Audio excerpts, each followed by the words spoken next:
ونصلی علی رسولہ الکریم۔ ناظرین، اگر ہم اپنی زندگیوں پر نظر دوڑائیں تو ہم سر سے لے کر پاؤں تک اللہ تعالیٰ کی نعمتوں میں ڈوبے ہوں۔ اللہ تعالیٰ کی نعمتیں ہر انسان پر ایک موسلا دھار بارش کی طرح برس رہی ہیں۔ اسی لیے قرآن پاک میں کہا گیا کہ اگر تم چاہو کہ اللہ کی نعمتوں کو شمار کر سکو تو تم شمار نہیں کر سکتے۔ ان بے شمار لاکھوں کروڑوں نعمتوں میں سے سب سے بڑی نعمت کون سی ہے جو انسان کے پاس ہے اور بہت سارے انسانوں کے پاس ہے، اور اس کی وہ قدر عام طور پر نہیں کی جا رہی جتنی کی جانی چاہیے؟ یقیناً ایمان کی نعمت کے بعد سب سے بڑی نعمت والدین کی نعمت ہے۔ دنیا میں جتنے بھی رشتے ہیں، دنیا میں جتنے بھی تعلقات ہیں اور جتنے بھی مراسم ہیں، ان میں سب سے زیادہ بے لوث محبت والا تعلق اور کسی بھی غرض سے پاک محبت والا تعلق والدین کا تعلق اپنی اولاد کے ساتھ ہوتا ہے۔ اس کے علاوہ جتنے تعلقات ہیں اور جتنی رشتہ داریاں ہیں اور جتنے مراسم ہیں، اس میں کسی نہ کسی مرحلے پر کوئی نہ کوئی غرض ضرور داخل ہوتی ہے، مگر ایک والدین کا رشتہ ایسا ہے کہ جس میں کبھی بھی کوئی غرض نہیں داخل ہوتی، اور بے لوث وہ اپنی اولاد کے ساتھ ایسی محبت کرتے ہیں جس کی مثال نہیں پیش کی جا سکتی۔ اسلام نے اور ہمارے مذہب نے اس معاملے میں جتنی سخت تاکید ان کے ادب، احترام اور ان کے مرتبے اور وقار کے خیال کی ہے، اس پر تعجب ہوتا ہے دوسرے مذاہب کے مقابلے میں اگر اس کا موازنہ کیا جائے کہ اللہ جل جلالہ نے اتنی بلند آہنگ میں اور اتنی سختی کے ساتھ والدین کے حقوق کی رعایت رکھنے کا حکم دیا ہے کہ قرآن پاک میں، احادیث میں۔ صحابہ کرام نے ایک دفعہ حضور اکرم صلی اللہ علیہ وسلم سے پوچھا، عبداللہ ابن مسعود رضی اللہ تعالیٰ عنہ کی روایت ہے کہ انہوں نے حضور صلی اللہ علیہ وسلم سے پوچھا کہ اللہ تعالیٰ کو سب سے زیادہ محبوب عمل کون سا ہے؟ تو حضور صلی اللہ علیہ وسلم نے فرمایا کہ نماز۔ انہوں نے پوچھا کہ اس کے بعد؟ آپ نے فرمایا کہ والدین کے ساتھ حسن سلوک۔ انہوں نے پوچھا کہ والدین کے ساتھ حسن سلوک کے بعد سب سے زیادہ محبوب عمل کون سا ہے؟ تو حضور صلی اللہ علیہ وسلم نے فرمایا کہ اللہ کے راستے میں جہاد کرنا۔ اسی طرح بعض صحابہ نے کبھی پوچھا کہ یا رسول اللہ سب سے افضل عمل کون سا ہے؟ تو کہا گیا کہ والدین کا خیال رکھنا۔ کسی وقت پوچھا گیا تو کہا گیا کہ نماز پڑھنا سب سے افضل ہے، کسی کو کہا گیا جہاد سب سے افضل ہے۔ اصل میں یہ پوچھنے والے کے احوال کے مطابق بتایا گیا۔ اگر ایک آدمی بہت اچھی نماز پڑھتا ہے اور بہت زیادہ وہ ایک اچھا مسلمان ہے، تو اس کو جس چیز کی اس وقت اس کی ترجیحات کی فہرست میں جو چیز سب سے اونچی ہونی چاہیے، اس کے بعد تو وہ بتائی گئی ہے کہ وہ اس کو بتائی گئی، اس لیے مختلف جگہوں کے اوپر مختلف افضل عمل کے بارے میں مختلف باتیں آئی ہیں۔ اسی طرح ایک موقع پر ایک صحابی حضور اکرم صلی اللہ علیہ وسلم کی خدمت میں حاضر ہوئے اور عرض کیا کہ یا رسول اللہ، میرا بہت دل چاہتا ہے کہ میں اللہ کے راستے میں جہاد کروں، اور اللہ کے راستے میں جہاد سے مقصد میرا یہ ہے کہ اللہ تعالیٰ مجھ سے راضی ہو جائے اور مجھے ثواب عطا فرمائے۔ تو حضور اکرم صلی اللہ علیہ وسلم نے اس سے پوچھا کیا واقعی تم یہ چاہتے ہو کہ اللہ تعالیٰ تمہیں ثواب عطا فرمائے؟ تم ثواب حاصل کرنے کے لیے جہاد کرنا چاہتے ہو؟ انہوں نے کہا کہ یقیناً میرا یہی مقصد ہے۔ تو حضور صلی اللہ علیہ وسلم نے فرمایا کیا تمہارے والدین زندہ ہیں؟ تو انہوں نے کہا جی میرے والدین زندہ ہیں۔ تو آپ نے فرمایا کہ تم ان کی خدمت کرو، تمہیں وہی اجر و ثواب جو تم چاہتے ہو اپنے والدین کی خدمت سے تمہیں مل جائے گا۔ قرآن پاک نے والدین کی ایک مرحلہ عمر کا ایسا آتا ہے جب وہ بوڑھے ہو جاتے ہیں، اور اس وقت ان کا مزاج تھوڑا نازک بھی ہو جاتا ہے۔ اسی وجہ سے قرآن پاک نے کے الفاظ ہیں کہ جب بوڑھے ہو جائیں، یعنی تم اپنے والدین میں سے کسی ایک کا بڑھاپا پاؤ، اما یبلغن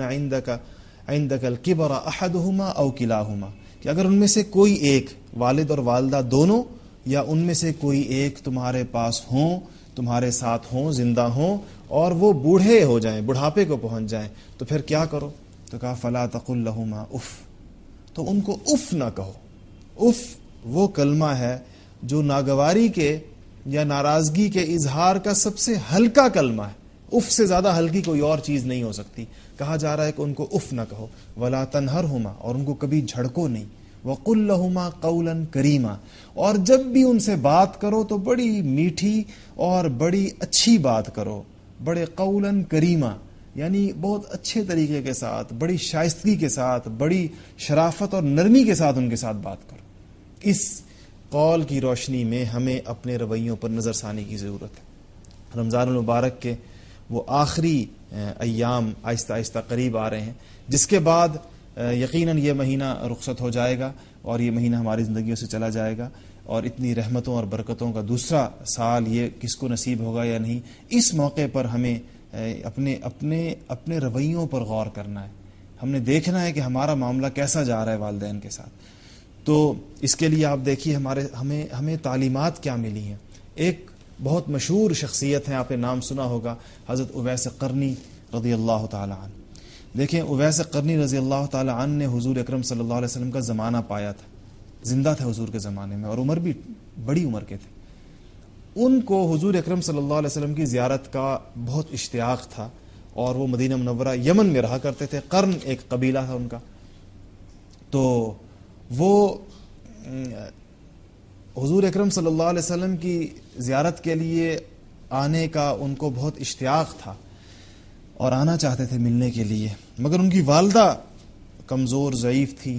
اور ان کو ان کی خدمت کی ضرورت تھی۔ تو انہوں نے حضور اکرم صلی اللہ علیہ وسلم کو پیغام بھیجا کہ میں آپ کی زیارت کے لیے حاضر ہونا چاہتا ہوں مدینہ منورہ یمن سے، مگر میری والدہ بوڑھی ہیں اور میں ان کی خدمت کرتا ہوں اور ان کو میری خدمت کی ضرورت ہے۔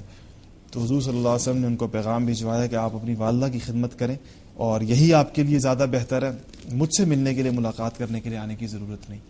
تو وہ اپنی والدہ کی خدمت پر رہے، اتنے میں حضور اکرم صلی اللہ علیہ وسلم کا انتقال ہو گیا۔ دیکھیے وہ شرف صحابیت سے محروم ہو گئے، یعنی وہ صحابی نہیں بن سکے۔ حضور اکرم صلی اللہ علیہ وسلم اگر وہ دیکھ لیتے حالت ایمان میں تو وہ صحابی بن جاتے، اور صحابی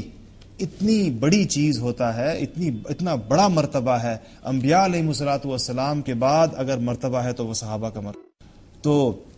یہ شرف صحابیت ان سے رہ گیا فقط والدہ کی خدمت کی وجہ سے، مگر دیکھیں ان کو صلہ کیا ملا کہ حضور اکرم صلی اللہ علیہ وسلم نے حضرت عمر فاروق رضی اللہ تعالی عنہ سے فرمایا کہ یمن کے علاقے کا ایک شخص ہوگا اویس قرنی، وہ کبھی یہاں پر آئے گا، جب وہ آئے تو تم اس سے اپنے لیے دعا کروانا۔ عمر فاروق رضی اللہ تعالی عنہ سے فرمایا، اور عمر فاروق وہ ہیں، اتنے بڑے آدمی ہیں کہ حضور صلی اللہ علیہ وسلم فرمایا اگر میرے بعد نبوت ملنی ہوتی تو عمر کو ملتی، عمر نبی ہوتے، اگرچہ میرے بعد نبی کوئی نہیں ہے، اگر نبی ہوتا تو عمر ہوتا۔ ان کو کہا جا رہا ہے کہ اویس قرنی سے تم دعا کرواؤ۔ تو حضرت عمر فاروق رضی اللہ تعالیٰ عنہ حج کے موقع پر عام طور پر قبائل لوگ آیا کرتے تھے حج کے لیے پوری دنیا سے، تو جا کر پوچھا کرتے تھے کہ بھائی وہاں سے یمن سے کوئی اویس آیا ہے؟ ایک دفعہ آپ گئے تو ایک صاحب کھڑے ہو گئے اور انہوں نے بتایا جی میں اویس ہوں، قرن سے ہوں۔ تو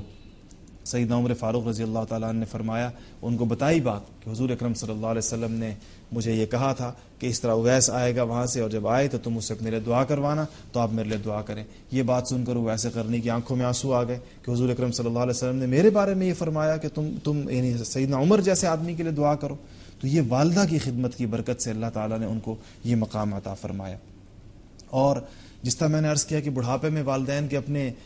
مسائل ہوتے ہیں، عمر کا تقاضا ہوتا ہے، اس وقت ہمیں خصوصیت کے ساتھ ضرورت ہے کہ ہم صبر اور حوصلے کے ساتھ ان کی خدمت کریں، وہ کچھ کہہ بھی دیں تو اس کو برداشت کریں۔ ایک واقعہ ہمارے استاد سنایا کرتے تھے اور کہتے تھے کہ پتہ نہیں یہ سچا ہے یا نہیں، لیکن سبق آموز بہت زیادہ ہے، کہ ایک باپ نے اپنے بیٹے کے ساتھ، اس کی بڑی عمر کا بیٹا تھا، بڑا تعلیم یافتہ تھا، اس نے اس کو پڑھایا، اس کے ساتھ بیٹھا ہوا تھا گھر کے صحن میں،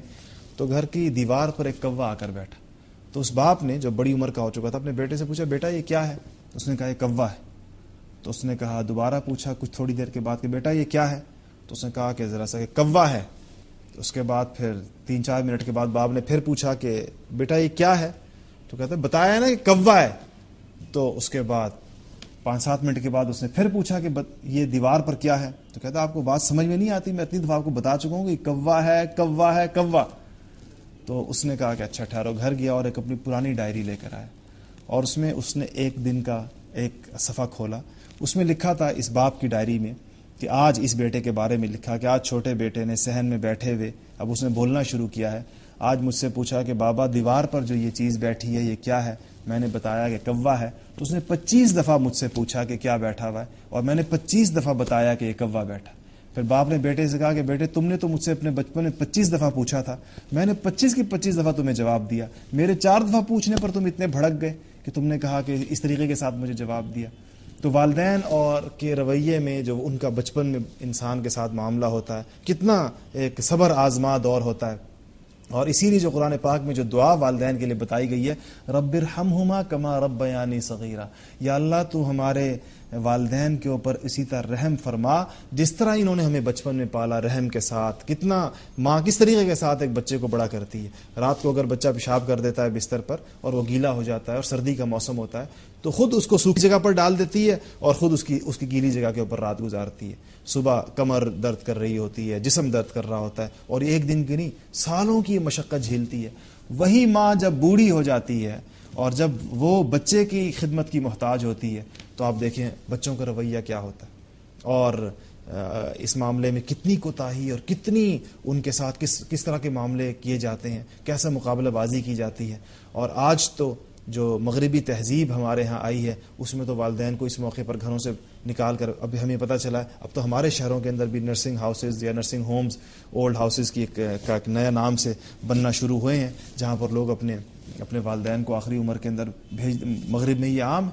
کہ جب بچہ بڑا ہو گیا اور اس کی کمانے کی اور اس کی اچھی زندگی گزارنے کا وقت آیا تو وہ والدین سے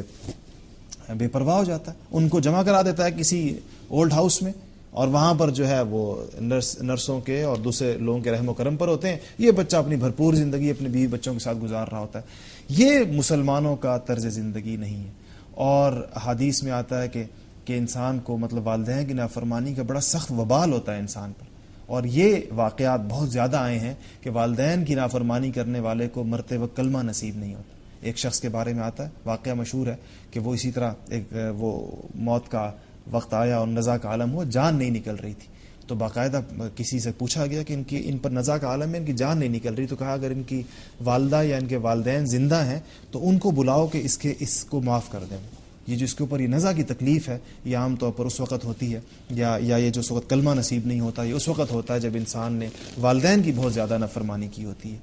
تو ہمیں اس والدین کی زندگیوں کی قدر کرنی چاہیے، اور جتنا وقت ان کا ہمارے پاس ہے، اگر ہمارے والدین دنیا سے رخصت ہو چکے ہیں تو اس کا حل بھی شریعت نے بتایا ہے کہ جس کے والدین نہ ہوں اور وہ دنیا رخصت ہو چکے ہیں اور ان کا وہ حق نہیں ادا کر سکا جتنا کرنا چاہیے تھا، ان کی وفات کے بعد اس کو خیال آیا کہ میں نے ان کا اس طرح کا حق نہیں ادا کر سکا جو کرنا چاہیے، تو اس کے لیے بھی 2 کام بتائے گئے ہیں کہ وہ ان 2 کاموں کرے۔ ایک یہ کہ ان کے لیے زیادہ سے زیادہ ایصال ثواب کرے، ان کے لیے صدقہ کرے، خیرات کرے، ان کے لیے قرآن پاک پڑھ کے ان کو بخشے،